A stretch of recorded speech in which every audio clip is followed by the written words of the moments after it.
কবরের জীবনটা আসল জীবন। বিশ্বনবী দোয়া করতেন, আল্লাহুম্মা ইন্না নাউযু বিকা মিন আযাবিল কবর।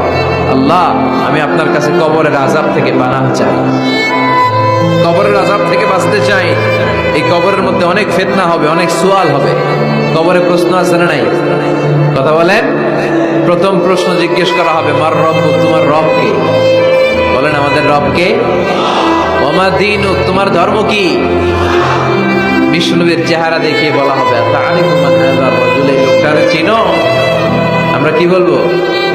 আমরা চিনি, উনি আমাদের প্রিয় রাসূল মুহাম্মদুর রাসূলুল্লাহ সাল্লাল্লাহু আলাইহি ওয়াসাল্লাম। এরপরে জিজ্ঞেস করা হবে, এগুলো কোত্থেকে শিখলা? আমরা বলবো কোরআন থেকে। ফায়ুফসাহু লাহু কবরুহু ৭০ যিরাআন, সুন্দর সুন্দর উত্তর করতে পারলে আপনার কবরটারে ৭০ হাত লম্বা করে দেওয়া হবে। ইফতাহু লাহু বাবুন ইলাল জান্নাহ, জান্নাতের দিকে একটা দরজা লাগিয়ে